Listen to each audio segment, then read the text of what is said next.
Hey everybody, it's Nick Inman, founder of VolumeProfileTrader.com on Saturday, September 29th, and we just finished the third quarter of 2012, so Monday starts a new quarter, a new month, and that should lead to some opportunity. Now that opportunity could be up or down, and in this video we're going to kind of get a breakdown of where the market should and could possibly go and go from there. So first of all, I hope you had a great week. I know just from a day trading standpoint, the market was pretty friendly and offered a lot of opportunity. You know, if you were along this week, you stumped your toe a bit. Thursday offered you an opportunity to get out on a little bit of a bounce.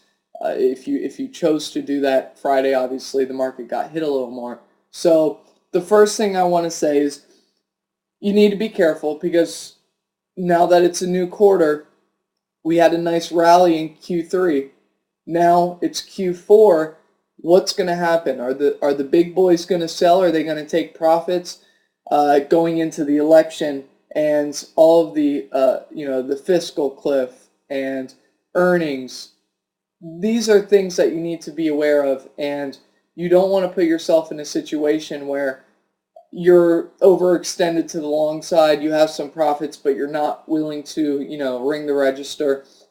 Be prudent, be a risk manager, and realize that the market goes up, the market goes down, and your job as a risk manager is to manage your risk and be opportunistic on both sides of the market. So let me show you the monthly chart of the S&P.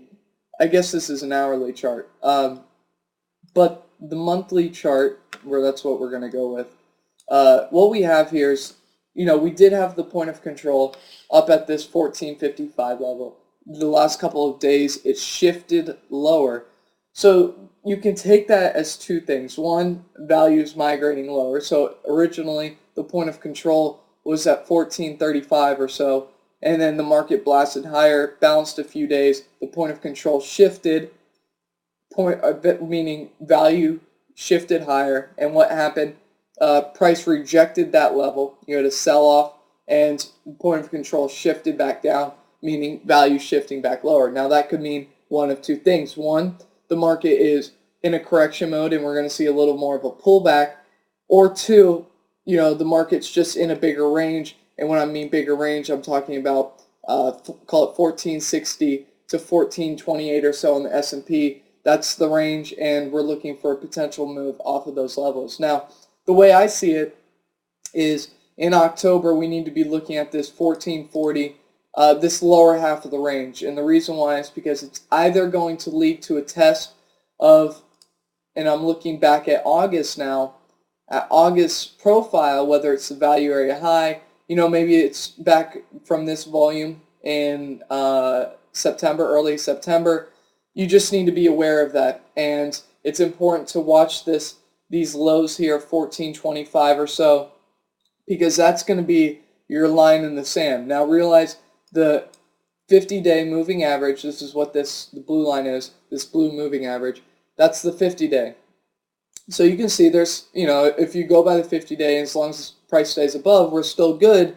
We're doing a little bit of penetration on the 20-day, which you can see we did do back in August. However, it's starting to trend a little bit lower, flatline to lower. So just be aware of that, and just realize that you're not going to get the entire move. So you're not going to sell at 1461.75 because you bought down at 1267.50. That just doesn't happen. Your job is to get the meat of the move, and if you were a buyer like we were back around 1400, we were hedging / buying, saw the breakout. This is a 60-point S&P move. That's pretty nice in, 2 weeks' time? So what happens? You get profit taking.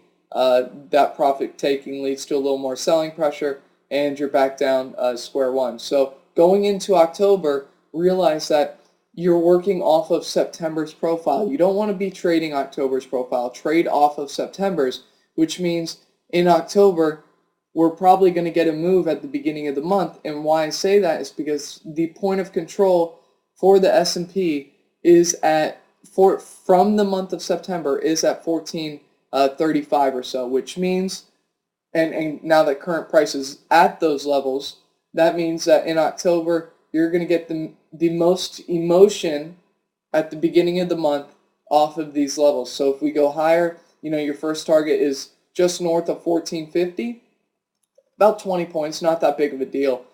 Potential new highs, of course. But if we move lower, then you're kind of targeting back down towards 1400. Going back to the daily chart, bear with me one second.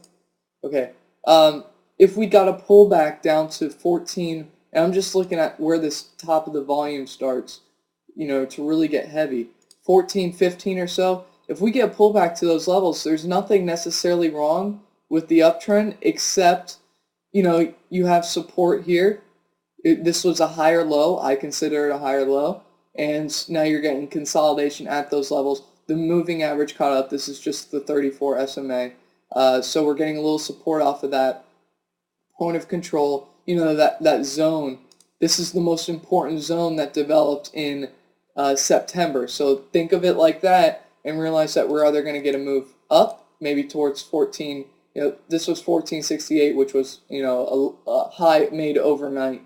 Or we're going to make a move lower down towards the prior month's point of control. Usually that's a good target is, any point of control level, high volume area, great level to look for. So, by the way, I'm giving you pearls here, so just realize that.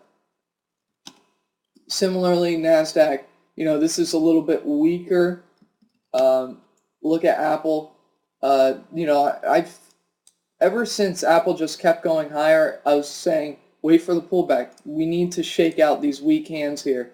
And finally we did so, and everyone's wondering what's wrong with Apple. Nothing's wrong with Apple except for we had to shake out some weak hands. One thing that's really cool and that can really benefit your trading is, remember, you work off the prior month, okay? The prior month's profile. So prior month's point of control, 663. Where did we bounce later this week? What was the low? 1662, so $1 off, and then a higher low off of last month's point of control. That's a moneymaker right there. A huge bounce up towards 681. So you had great opportunity, and the point is you have to be patient. You can't try to thread the needle. It doesn't work like that. Wait for the setups. They always come. They come every month. Just for example, I'm just going back. New month starts, and point of control for, looks like this is July's profile. New month starts. Where do we get our higher low? Right off the point of control. Where do we blast off from? Right off the point of control, straight up. This, going back one more. Earnings came out.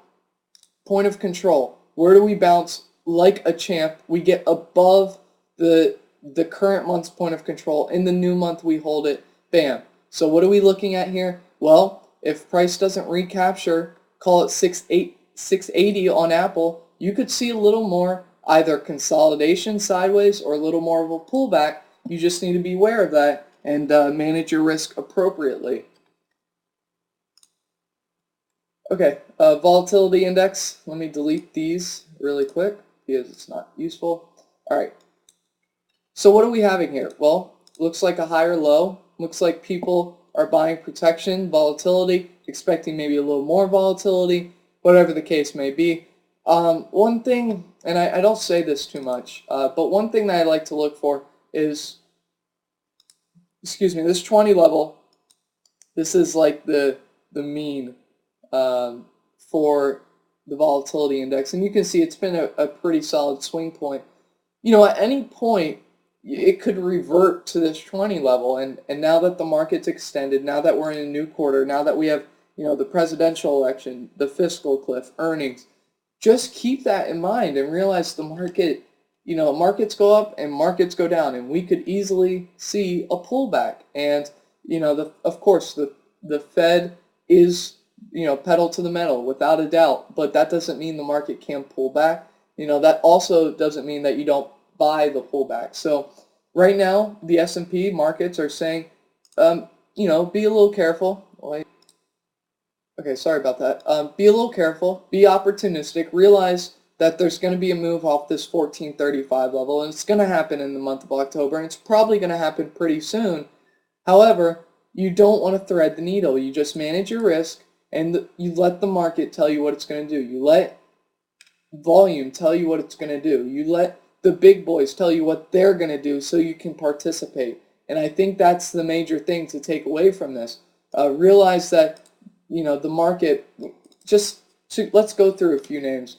Caterpillar, that's pretty weak right there. Off its point of control for the year and then slams back into it. So this was not considered value here. This is rejection, and you're seeing rejection back into value. So what do? You be patient. Unless you're selling Caterpillar, I don't think it's right to be a buyer necessarily. Just be patient. You'll get your opportunity. I don't think it's worth threading the needle over. So, we can go, let's go to a 1-year chart just to see. All right, no change in that. So, and the reason why I'm doing year to date is because the year is almost over, and we're just looking for a little more accuracy in our levels, and it's just something towards the end of the year that I switched to. So, just be aware of that. So, let's go into what is still working. Gold is still working. It looks like it wants to print new year-to-date highs. Whether it does, in the month of October, it remains to be seen. And I don't know this off the top of my head, but I'm pretty sure one of these months is just like a bullish month for gold fundamentally. I don't know the exact history, so don't question me or be like, oh, this guy doesn't know what he's talking about. I just go off of price action.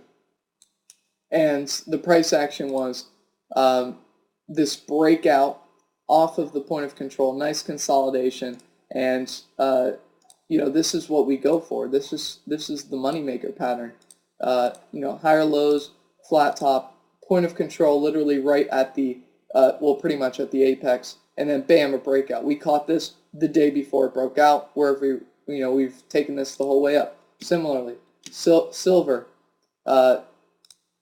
You get this consolidation, this point of control for the year, and what do you have? A huge breakout. It goes through all of this volume. Let's see, gonna delete these really quick, be patient. Goes above the value area high for the year, and you're consolidating within this high volume area. So what happens? I'm looking for higher levels on silver. You're going, silver and gold that is, a couple of weeks ago when this broke out, or right before it broke out, I don't remember, I said 2-year buy signal on silver. This looks like a 2-year breakout right here, and now you're just looking for continuation. So just be aware of that and just kind of let it go. If manage your risk, trail your stop, and if you get stopped out, that's fine. There's nothing wrong with that. But stay involved in something like this that's showing so much strength so early in the rally. This has more room to run, in my opinion, and I think it's worth holding on to. Now, something like crude oil, this is a little weaker, and the point of control, and I don't remember if this was formed here when this consolidation happened. I'm sure it was, but we pretty much had a 1-day reversal and just a follow through down to the value area low, up towards this 100 level. And so far we're bouncing. Now that's good news because, when gas prices come down, people are willing to spend a little bit more money. So I would expect that these levels, this 90 level holds on oil, but if it doesn't, we could see some decent downside in oil down towards 85 or so. And if that's the case, that's a pretty good short opportunity, especially if you use something, and I'm not saying do this, but if you use something like USO. Remember that this is based off of oil futures, and when oil futures roll every month, this has a downward bias, and just be aware of that. So when oil is going down, USO should, and I don't know the exact stats behind this, but should have a pretty good journey to the downside. I don't know if it's outperformance relative to oil, but you do have a little bit of a double whammy there. That's like the VIX, the VXX. When this thing really pops, this is a great tool to just buy puts on, put spreads, whatever, because it just has a natural downward bias, especially with the Fed pedal to the metal. So I'm not saying short it here because where has it come from? Just from year to date, 34.49. So, you know, if you bought 2013 January puts, I would say those are in the money now.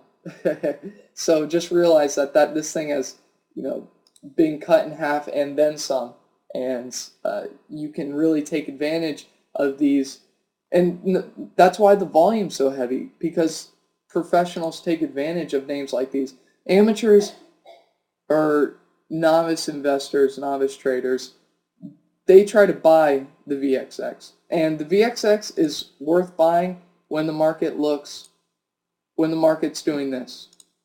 When there's really trouble, when you get a serious breakout, that is when the VXX can be a profitable trade to the long side. But over the long term, is it right to be a seller or a buyer of the VXX? And I think that's an absolute no-brainer. So just be aware of that and keep it on your radar. Copper, pushing up into this high volume area, but the same thing, similar to gold and silver, point of control for the year, a higher low here, and a breakout. That's what you want to see. So looks like those a couple of weeks ago, it was literally on 9/14. We bought FXE, or I bought FXE puts, the 131 puts on FXE expiring in October, and I took that trade off pretty early, obviously too early because it kept running.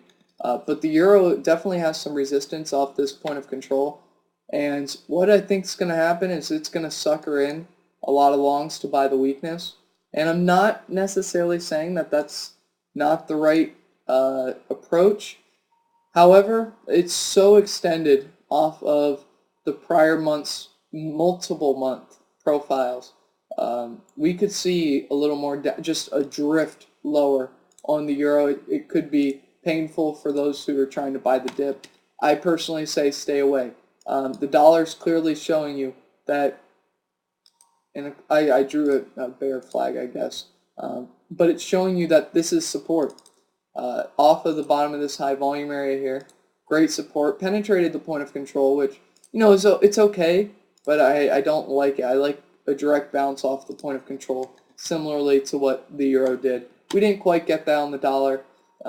You have some huge moving averages coming down, so I would suspect that we're close to the ceiling on the dollar. I think, maybe just sideways consolidation, maybe something similar with the euro, but you have your ceiling and you have your floor on the dollar. You have your ceiling on the euro, floor on the dollar until otherwise, and just realize that that's your reference point. And up here towards the top of the high volume area, I think that's your ceiling. Realize where it's coming from, just like on the euro.